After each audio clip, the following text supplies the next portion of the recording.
everyone. Todd Schilling here with CFI Pro Courses, and today I'm here with Oliver. And Oliver is he's done that one thing that we're all on this channel trying to do and to get better at. So either trying to be a flight instructor, or you're trying to get better at being a flight instructor. And Oliver just got his initial flight instructor rating, and I'm so happy for him. And today he's going to be here to debrief us on his experience that he did when he went through the CFI training process. So Oliver, welcome. And would you just start off just telling us a little bit about yourself? Hey everyone, of course. So I decided to become a flight instructor probably 12 months ago.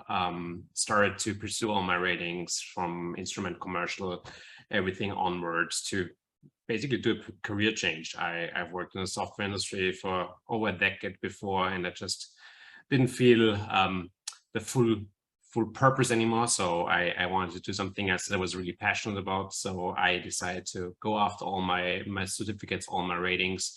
And probably the biggest chunk of the journey was the commercial certificate and the flight instructor certificate, because those might take months to prepare for. And I had a lot of moments during the training process where I thought, okay, am I on the right track? Am I studying the right material? Because at the end of the day, if you look at your ACS for the commercial or your PTS for the flight instructor, it covers pretty much every single thing that there is in aviation, in general aviation.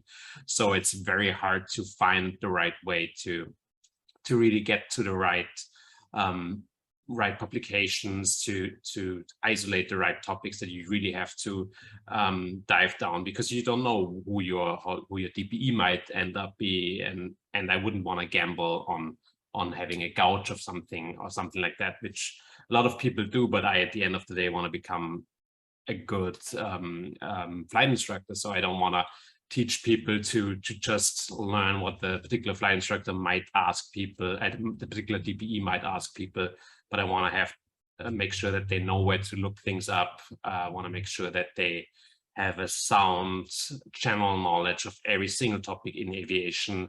And then if there's something more complex, they can always find where to look that information up. So a big part of the whole training and studying over months was really trying to get enough knowledge on every single topic so that I could talk about it, so I could explain it to even my mom or somebody who's not in, or my wife who's not involved in aviation, get to a stage where I can do that. And if there are follow-up questions, I can look things up. If it's a specific regulation, if it's a specific rule, a specific recommendation, that I can pinpoint that and continue to talk about that. Yeah, I think you've hit some very good points there. I think a lot of our listeners our viewers are hitting that same point as well. So tell us, when you first got the thought of like, hey, I want to go through this flight instructor certification, how did you start preparing? So I started in two different ways. First of all, I joined a ground school for the first time in my life. I did all the other courses online, be it a King, be it a Sporties, be it whatever publication there's out there or YouTube videos. But for the flight instructor, I had too much respect of just doing that online only asynchronous. I don't know what it was exactly, but for me, it was a very high, or still is a very high position in the aviation industry with a lot of responsibility. That's why I wanted to prepare as much as possible. And that's why I went for a ground school training over, I want to say it was 6 or 8 weeks, multiple times a week, classroom, preparing presentations, presenting, going through all the FOIs together in a way where it makes sense, not just, and that's where your information really helped, because after presenting it in the classroom, I could go through with you, asynchronous in this case, on YouTube, and take notes at home to basically be able to explain all the kind of items. And that was a big part of my Checkride as well, because the DPE didn't want to hear the fast COCOs and what all the acronyms might be for the FOIs. the DPE wanted to get an explanation, examples of things on what a response might be in abnormal reactions to stress, or what are specific ways on how to make sure that your student succeeds in real life applications, and not only those acronyms from the aviation instructor's handbook that everybody studies hard and pretty much rote memorizes. And that's one thing that I didn't want to end up using when I went through the first, or when I actually tried to find a way of preparing for that Checkride. I didn't want to end up just being rote memorization until that day and then forget everything after the Checkride. Same thing with preparing lesson plans. A lot of people told me, oh, there's several different vendors who do everything for you. You buy that once, or here's a free link given, or whatever it might be, and you're good, and you have a presentation for every single topic. I went the long way over several months, and I just built every single lesson plan. And I think I had a sound presentation for more than 75% of them, and substituted the remaining 25% with written lesson plans that I at least wrote down by myself after looking at your videos for the lesson plans. And that just gave me so much confidence for the day of the Checkride, that I knew there's no topic that DPE can ask me to present that I can't cover, be it on a whiteboard after looking at the lesson plan and going through the items for, let's say, a turnaround around the point, or be it a broader topic like airworthiness requirements, or whatever those emphasis areas are, like runway incursion avoidance, I think is in the PTS. Those obviously, like you said in your videos, Todd, if you know that you will be asked that topic, you better prepare whatever you can for that topic, for sure, because it's an item that has to be asked and has to be checked. So might as well really prepare well for that, but still add the same emphasis on other items as well. And also, I think during my ground school for that flight instructor certificate, at the beginning, I wasn't really sure, who am I presenting that information to? Who am I creating this lesson plan now? Am I creating them so that somebody can check me if I know that information? Or am I actually creating it for a private pilot student, a commercial student? And fortunately, early on, I was able to shift that from that, okay, this is a Checkride where this person will ask me if I know everything about left-turning tendencies or whatever it might be, to a level where, hey, I want to teach this to a student. And there was also a key moment, I think, in my Checkride, where obviously the DPE doesn't want to engage the DPE tests and has to examine the student, but the DPE couldn't resist of interacting at least with some of the information, because I brought so many examples, so many tools, so many teaching materials to the presentation, that just the curiosity of the DPE was outweighing his, I want to sit back and only look at everything. And there was a moment where I knew, okay, I hit that point of actually teaching a student and not just going into an audit of some sorts.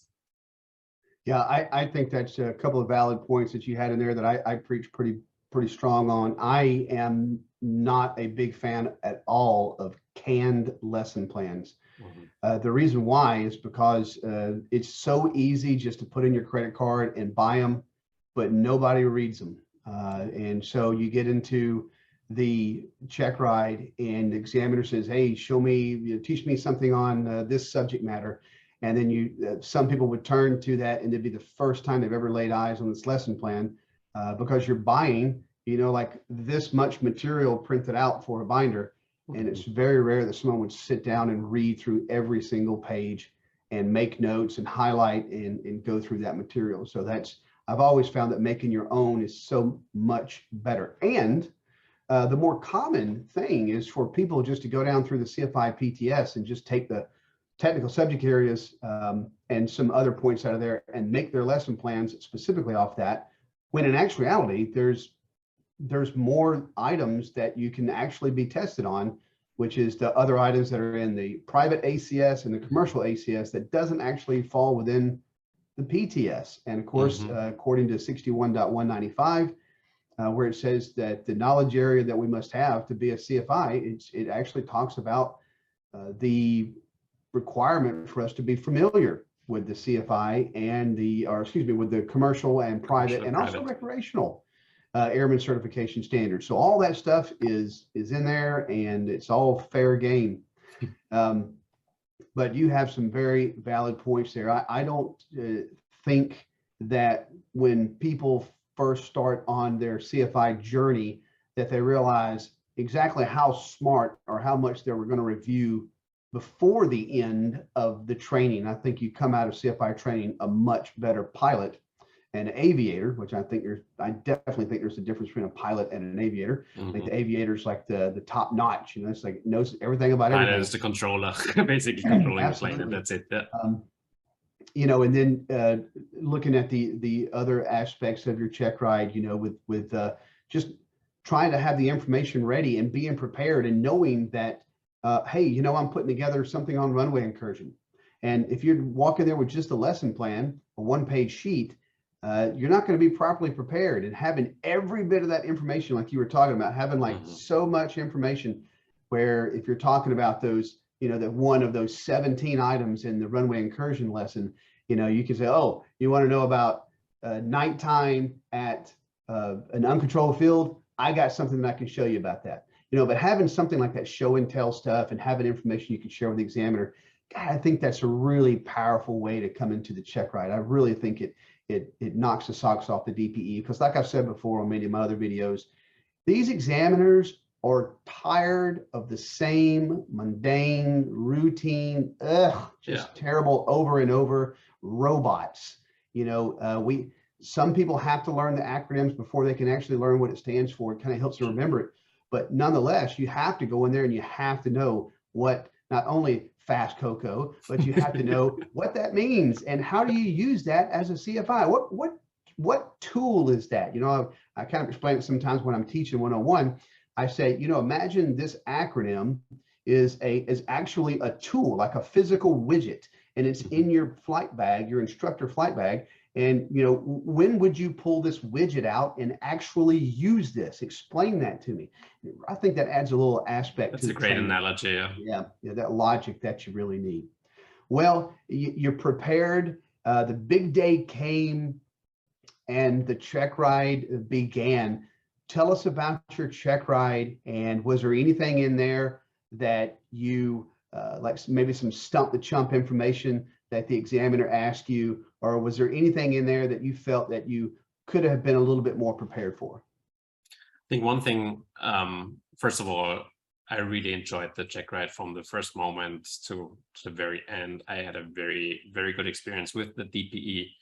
Just that the DPE just really, the DPE did that does it for several decades. So really gave me a feeling of, hey, there's nothing to stress about. And I didn't go in stressed out, but I know that a lot of people really go in stressed out. They learn online that only, 15 or 20% pass and everybody else fails, and it's the hardest Checkride ever, which it might be, but still it's the wrong way of going into a Checkride like that, where you think, oh, I might fail. That was not my intention, not my thought process at all. I just went in there being over prepared for sure in this case, but still there was one particular stop to jump question that I still have a hard time to this day to fully isolate the right information, because it's kind of cascaded in the regs, and it was regarding if a student has a medical deficiency to not being able to fly at night, does the student have to fly at night with the instructor, even though the person doesn't see anything during the night? And there are two different regs, and the one talks about that even the DB has to issue night flying prohibited on the temporary certificate, and it's also part of the medical. But then again, going back to the requirements for recommending the students for that private pilot Checkride, in this case, all the areas of aeronautical experience have to be covered, which includes the night flight time again as well. So that was one where I thought, okay, I'd never thought about that before, obviously, because it didn't impact me ever. But other than that, also the endorsements. I mean, the biggest recommendation that I have was just taking those printed endorsements. I mean, you included when I ordered your book, you included a nice professional version of AC 61, 65 Hotel, and just helped so much while during the Checkride to just point out. And I probably still to this day remember all the regs and not even the alpha codes for the endorsements, but having that as a supporting matter, supporting your claims or supporting the information, the responses you have during the Checkride, I think is the biggest difference. Because if the DPE realizes, okay, this person now, Oliver now remembers what kind of 61, 81, whatever endorsements are required for something. But how will it be in 3 months from now when this rote memorization lapses at some point? And how can we guarantee that this person is still able to get to the right information by using the advisory circular and really showing how you will work as a professional flight instructor during the Checkride already made the biggest difference, in my opinion. Not going just for the check and being checked, but already showing your professionalism when it came to what does professionalism mean to you, part of the instructor responsibilities, which is also, I think, a required item from the PTS, if I remember correctly. It was already all those items during the Checkride already was professionalism, showing up on time, proper use of language. All these items were already incorporated in the Checkride, and that's why it felt so sound and made it a really easy Checkride for me after all, with great feedback from the DPE. Yeah, that's good. You know, it is, we try to do the very best we can to prepare, and it is very specific about DPE's wants and wishes. And the one thing I really have an issue with on Checkrides with examiners is when examiners like to explain to you the way that they like to do things. And I don't think that during the Checkride that's a very good time to do that. I think it goes against what the FAA is looking for. It really should just be that scenario in Q&A where I give you a scenario and you give me an answer, and I make notes and I just go to the next point. And then, you know, at the end, I just tell you what I think about your knowledge. But a lot of times we have examiners that will go through either the oral and they'll say, well, you know, have you ever thought about teaching it like this? Or have you ever, you know, done it like this? And it makes you second guess the way you've been taught or the way you learned it. And this is very predominant in the airplane, where a person maybe have taught something, was taught something, or is going to teach something. They're planning to teach something a very specific way. And the examiner says, I don't think that's the best way. Well, it doesn't matter what you think. I always think of The Rock, the professional wrestler, you know, where he says, you know, what do you think of this? It doesn't matter what you think. Jabroni, you know, it is the standards. It's a maneuver. So I'm asking you to literally, you know, close the door. I'm not asking you what the door is made of. I'm not asking you, you know, the technique. Are you left-handed, right-handed? I am made by the FAA to say, can you close the door? Yes, he did. Mission complete, check mark in the box. Let's go to the next maneuver. Because the other thing that you mentioned to that point, during the Checkride, the DPE must not teach.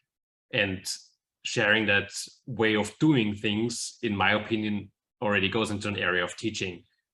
Saying, why don't you do it like that? Is for me teaching, 100% teaching, and that is conflict right away. Yeah. Like you said, it's 100%. Yeah, because you don't know if you learned something in the Checkride.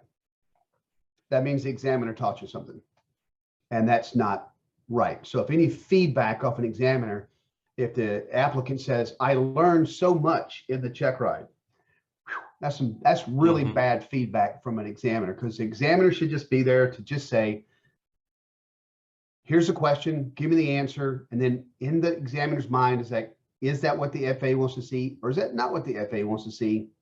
And if it's not, then you don't meet standards. And it's just as simple as that.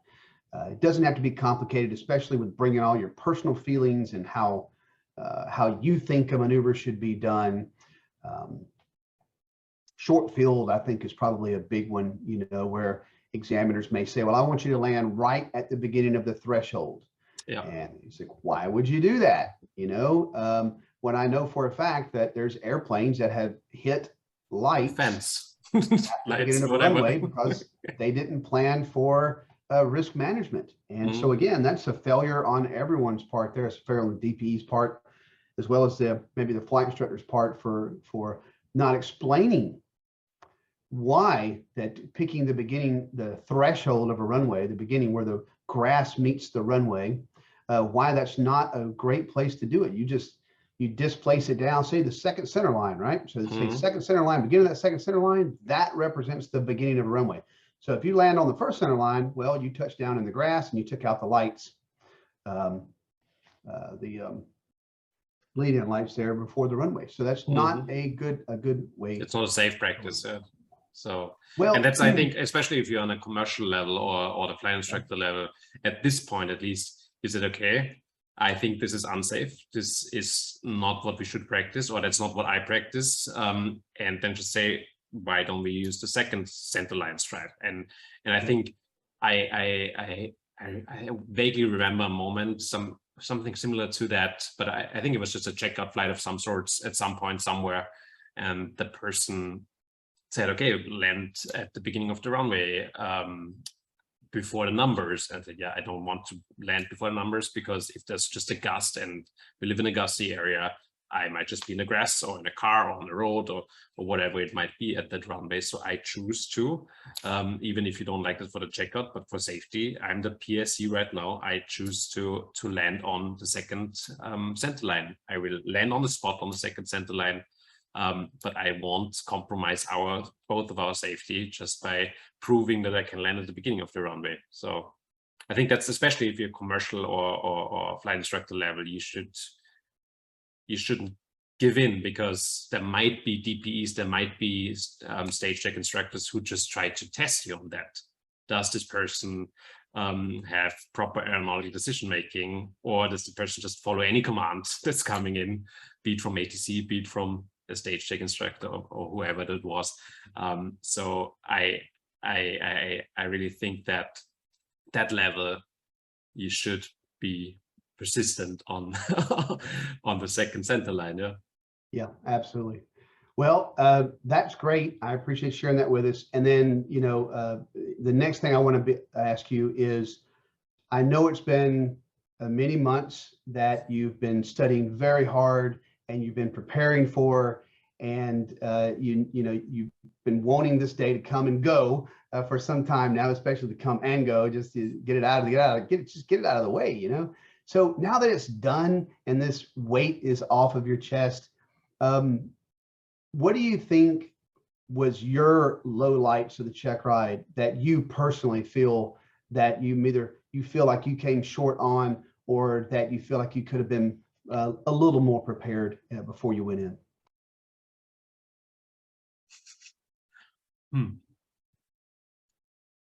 I'm having a very hard time thinking of something specific, because the only thing that I mentioned before was the night regulation, or the night medical, no night flying allowed for some person on the medical.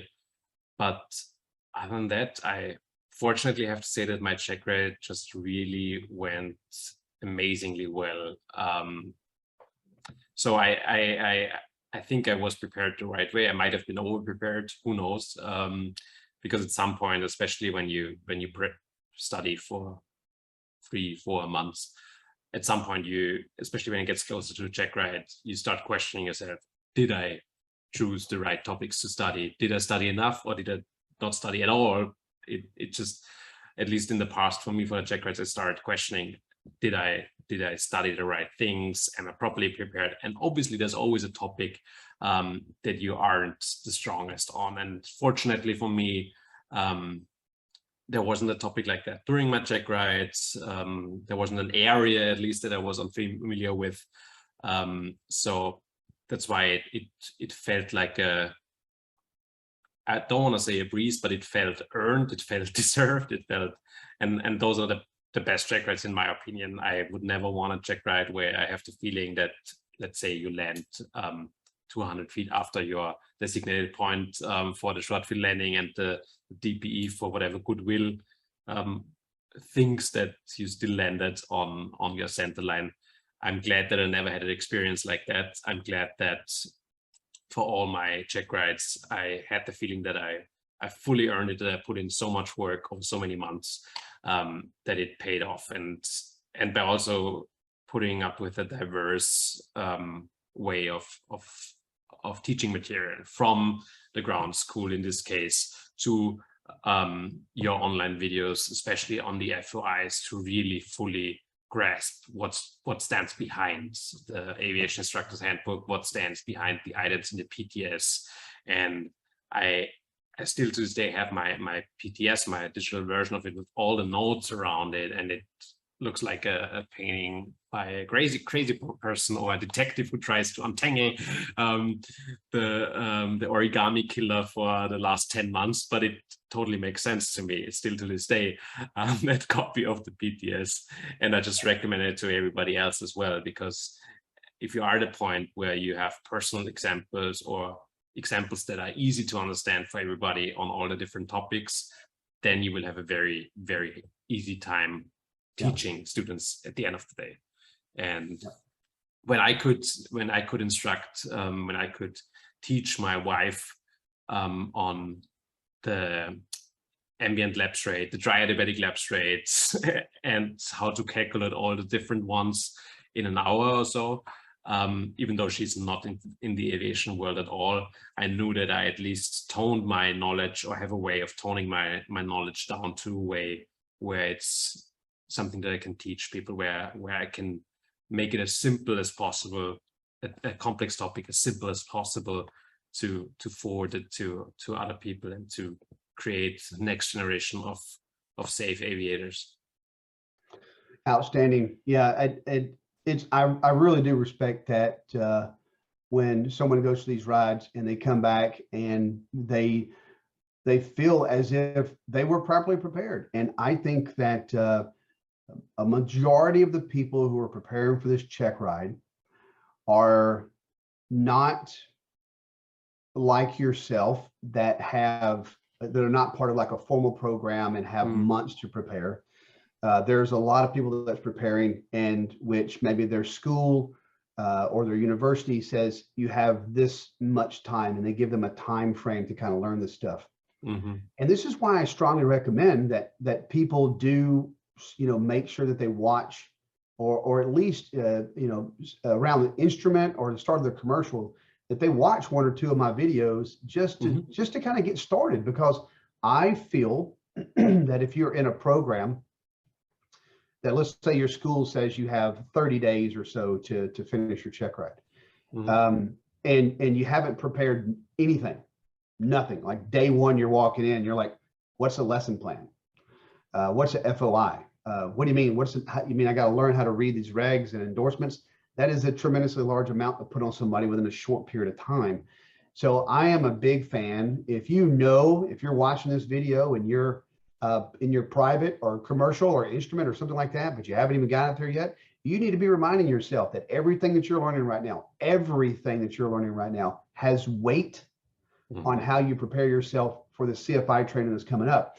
And if you're part of one of these big schools that have a very short CFI program, for you not to get on the ball now, way ahead of the time, is really, it's not a good thing to sit and wait. And you may feel that the weight of the world is on your shoulders from this training. But just remember, like I've always told you in the past, that time is your worst enemy, and you have to take each day and say, what am I going to do today? How am I going to fill this day with as much learning as I can get to prepare myself for the next day? Even at the private level, it's completely acceptable for you to ask yourself, how would you teach someone the maneuver that you're learning in private? Perfectly acceptable. Because if you can teach it fully to somebody, you fully grasp the concept. Easy as that. Yep. And I was told to do that in my training. My instructor, she was very adamant about that. You know, she was like, get up to the board and teach me airspace. And so I think I was pretty prepared for mine. I went through a 141 program that was structured and it was on a time frame. So I was a little bit rushed, but I did it, you know, and I did pass on the first go. I felt pretty good about that.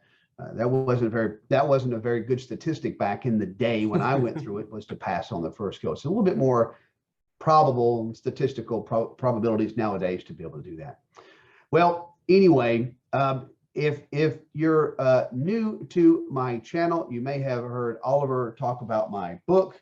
And this is just a great publication that I put together as an examiner. And it's just basically a guide. I know it's a little bit blurred out there, but this is every single order that I have that I fulfill with my book. You do get a professionally bound copy of the Advisory Circular 6165. And then whatever the current letter is at the time, I'm saying it's hotel now. It could be something India by the time this video gets out. I have no idea. The FAA, they just love to spring new stuff on us. But I think it's a pretty good guide. It's written from the DPE's perspective into how you could do it. And it's a workbook for you as well. So I think that once you go through the workbook, it has literally every bit of the information that's new to you. So if you're a commercial pilot, you're going to be coming in with a lot of information about airspace and runway incursions and things like that. And the book doesn't go over stuff like that, but it does go very thoroughly over FOIs and how to teach FOIs, how to teach technical subject areas. It talks about how to teach and learn regulations and guidance, and then some brief overview of systems, and just basically a book that can stay with you for years after you become a CFI to help you get better in your trade. Oliver, before we close out, do you have anything that you'd like to share with our viewers in regards to your experience and how to prepare? Just one last little piece of advice you'd like to share with people. Absolutely. One last piece of advice would be really during your private, during your commercial, during your instrument, if your goal is to become a flight instructor, just really pay full attention to all the information, because you will need it on that CFI Checkride. You will need it when studying for that. I did my instrument, and already during my instrument started my commercial.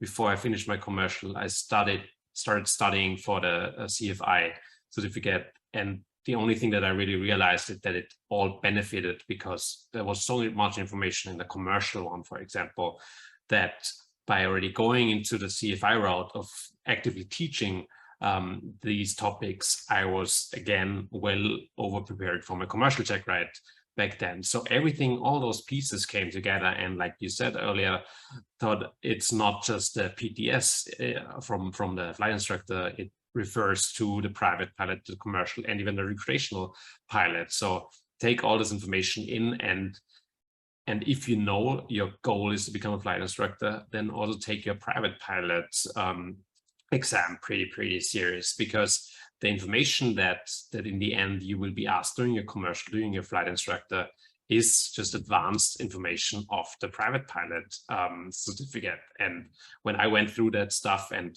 overstudied probably a little bit back then, because I failed one of my very first stage check orals because I was not prepared well enough, I went into the commercial oral and the commercial studying phase by already having all the knowledge from the private pilot days on the different types of hypoxia and things like that, down to a deeper level. So take that information. There's nothing new that's added. It's just more depth and looking at a deeper level. And then in the end, if the flight instructor being able to also teach that. So embrace the content while you edit, so that you don't have to scramble over the last 30 days then if you're on a time limited course for a CFI.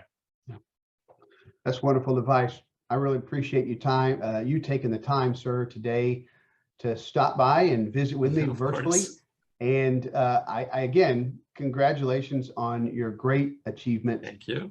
I think it's just something that it is between the instrument and the initial flight instructor. I think those are our two most challenging check rides that we face in the industry. So I'm very happy and proud of you for making that milestone in your life that you did. And I look forward to seeing you again. Hopefully we can check back in. Maybe you'll come back in a year or something. Tell us how your flight with some instructing students. career is going, stuff like that. Yes. How the rest of I your would love check to. rides went. I'm Todd Shunnett with CFI Pro Courses, and this is Oliver, and he's a brand new CFI, and we look forward to seeing you at the airport one day. Take care. Bye.